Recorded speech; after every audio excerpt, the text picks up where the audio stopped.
Hello guys, നിങ്ങളിപ്പോൾ phone മേടിക്കാതിരിക്കുന്നവരാണ്. നിങ്ങളൊന്ന് wait ചെയ്യൂ. 2025 നല്ല കുറേ ഫോൺസ് ഇറങ്ങുന്നുണ്ട്. അതിൻ്റെ 5 റീസൺസ് ഞാൻ പറഞ്ഞുതരാം. എന്തുകൊണ്ട് 2025 ഫോണുകൾ നിങ്ങൾ ചൂസ് ചെയ്യണം എന്നുള്ള 5 റീസൺസ്. ഫസ്റ്റ് എന്ന് പറഞ്ഞു കഴിഞ്ഞാൽ നമുക്ക് ബിഗ്ഗർ ബാറ്ററിയാണ്. കാരണം കഴിഞ്ഞ വർഷത്തെ ബാറ്ററിയെക്കാളും ഈ വർഷം ബിഗ്ഗർ ബാറ്ററീസാണ് എല്ലാ ഫോണുകളിലും വരാൻ പോകുന്നത്.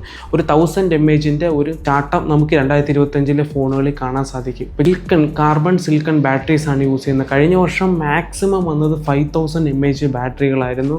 നമ്മൾ ഫ്ലാഗ്ഷിപ്പ് കില്ലേഴ്സ് നോക്കിയാലും എല്ലാം നോക്കിയാലും ഒരു 5000 mAh 5000 mAh തന്നെയാണ് ഏറ്റവും ബിഗ്ഗർ ബാറ്ററി ആയിട്ട് വന്ന ഫ്ലാഗ്ഷിപ്പ് കില്ലേഴ്സിൽ.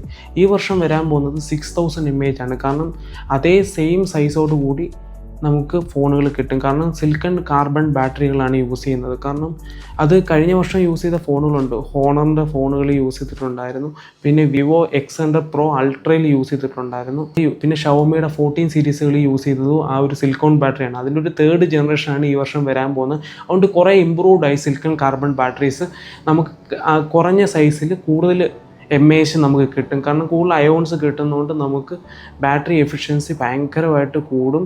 6000 mAh ആണ് വരുന്നത്. രണ്ടാമത്തെ കാര്യം എന്ന് പറഞ്ഞു കഴിഞ്ഞാൽ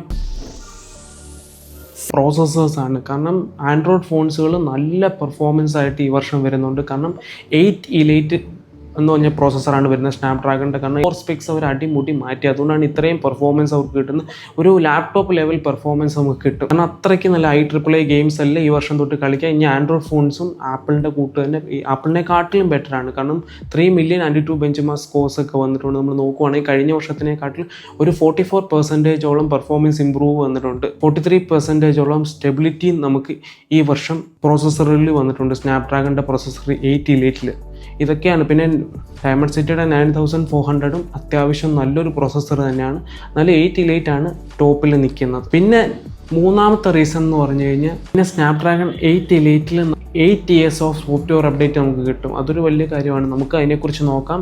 long term of software update. പിന്നെ നമ്മൾ നോക്കുവാണെങ്കിൽ കഴിഞ്ഞ വർഷത്തെ ഫ്ലാഷ് കില്ലേഴ്സിൽ മാത്രമാണ് 7 years ഓഫ് അപ്ഡേറ്റ് എന്ന് പറഞ്ഞാൽ സാംസങ്ങിൻ്റെ S24 സീരീസിലായിരുന്നു നമുക്ക് ആദ്യമായിട്ട് കുറച്ച് മീഡിയം ബഡ്ജറ്റിൽ വന്നത്. സെല്ലിൻ്റെ 8Aയിലും 7 years ഓഫ് അപ്ഡേറ്റ് വന്നിട്ടുണ്ടായിരുന്നു. പിന്നെ ഈ വർഷം വരാൻ പോകുന്നതിൽ കുറേ ഫോണുകളിൽ എന്തായാലും അപ്ഡേറ്റുകൾ കാണും. കാരണം OnePlusൻ്റെ ഫോണുകൾ കഴിഞ്ഞ വർഷം ഒരു 4 years update, 6 years of security patch update കൊടുത്തിട്ടുണ്ടായിരുന്നു.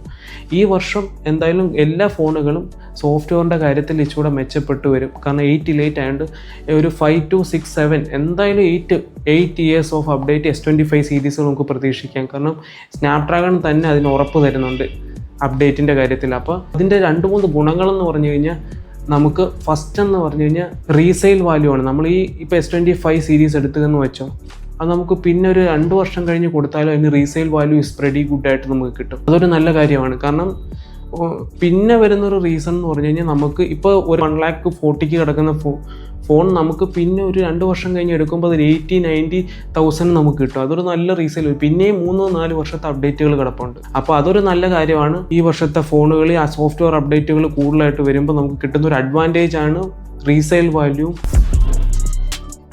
ട്രൈഫോൾഡ് ഫോൺസുകളാണ് വരാൻ പോകുന്നത്. ഇപ്പോൾ തന്നെ ഹുവായി ഇറക്കിയായിരുന്നു ട്രൈഫോൾഡ് ഫോൺസ് എന്ന് പറയുന്നത്. ഇങ്ങനത്തെ 3ആയിട്ട് മടക്കാൻ പറ്റുന്ന ഫോൺസുകൾ. അതൊരു ഈ വർഷത്തെ ഇന്നോവേഷൻസിലൊരു കാര്യമായിരുന്നു. ട്രൈഫോൾഡ് ഫോൺസുകൾ ഇനി കൂടുതലായിട്ട് വരും. സാംസങ്ങും പല ബ്രാൻഡുകൾ ഈ വർഷം ട്രൈഫോൾഡ് ഫോൺസുകൾ കൊണ്ടുവരും.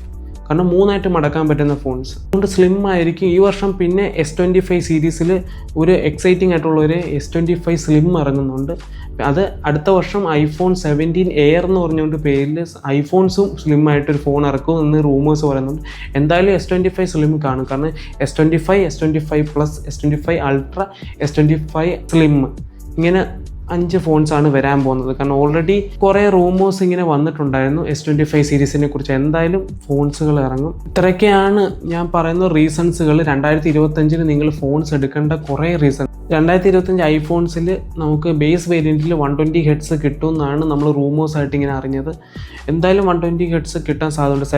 17 Pro, 17 Air ഒക്കെ വരുന്നുണ്ട്. അതുകൊണ്ട് നമുക്ക് അതിൽ 120 Hzൻ്റെ റിഫ്രഷിംഗ് റേറ്റ് കിട്ടും. പിന്നൊരു റീസൺ എന്ന് പറഞ്ഞു കഴിഞ്ഞാൽ ക്യാമറയിലാണ് കുറേ ഇമ്പ്രൂവ്മെൻറ്റ്സ് വരുന്നുണ്ട്. കാരണം പിക്സൽസ് കുറേ പുതിയ സോണിയുടെ IMXൻ്റെ പിക്സൽസ് വന്നിട്ടുണ്ട്. 2 ഇറങ്ങിയിട്ടുണ്ട്. അതും നല്ലൊരു കാര്യമാണ്. സാംസങ്ങിൻ്റെ ഒരു സെൻസേഴ്സ് ഇറങ്ങിയിട്ടുണ്ട്. പിന്നെ എയുടെ കളികളാണ്. എ വെച്ച് നമുക്ക് വീഡിയോസിൽ റിമൂവ് ചെയ്യാം, ഓരോ ഒബ്ജക്റ്റുകളും ആൾക്കാരെയൊക്കെ നമുക്ക് റിമൂവ് ചെയ്യാനായിട്ട് സാധിക്കും. അതൊരു നല്ല കാര്യം. എയ്ക്ക് വേണ്ടിയാണ് ഇപ്പോൾ ബേസ് വേരിയൻറ്റ് തന്നെ 256 GB സ്റ്റോറേജ് തന്നെ വരുന്നുണ്ട്. കാരണം ഇനി ഈ വർഷം അത് തന്നെയായിരിക്കും, 256 GB ബേസ് വേരിയൻറ്റിൽ തന്നെ വരും. എയുടെ കുറേ കളികൾ ഈ വർഷം നമുക്ക് കാണാൻ സാധിക്കും. അതിനാണ് ഈ പെർഫോമൻസ് ഇത്രയും ഒരു ഫാസ്റ്ററായിട്ടുള്ള പെർഫോമൻസ്. കാരണം ജമ്പാണ് ഒരു 43% ജമ്പ് നമുക്ക് ഈ വർഷം കാണാൻ സാധിച്ചു. ഇത്രയും പെട്ടെന്ന് സ്നാപ്ഡ്രാഗൺ ഇത്രയും ജമ്പ് നടത്തുമെന്ന് നമ്മൾ വിചാരിച്ചില്ല. കാരണം അത്രയ്ക്കൊരു പെർഫെക്റ്റ് പ്രോസസ്സറാണ് ഈ വർഷം ഇറക്കിയേക്കുന്നത്. എങ്ങനെയുണ്ട് സ്റ്റെബിലിറ്റി എന്നൊക്കെ വരുമ്പോൾ നമുക്ക് നോക്കാം. അതർ അപ്ഗ്രേഡ്സ് എന്ന് പറഞ്ഞു കഴിഞ്ഞാൽ ഈ വർഷം വരാൻ പോകുന്ന IP69 ആണ്. മിക്ക ഫോൺസുകളിലും ഒരു അൾട്രാസോണിക് ഫിംഗർ പ്രിൻസ് ആണ്. മിക്ക ഫോൺസുകളും ഈ വർഷം അൾട്രാസോണിക് ഫിംഗർ പ്രിൻസ് വരുന്നുണ്ട്. ഇത്രയൊക്കെ ഉള്ളൂ പറയാൻ. നിങ്ങൾക്ക് ഇഷ്ടപ്പെട്ട ലൈക്ക് ചെയ്യുകയോ ഷെയർ ചെയ്യുകയോ ഒന്ന് സബ്സ്ക്രൈബ് ചെയ്യുക.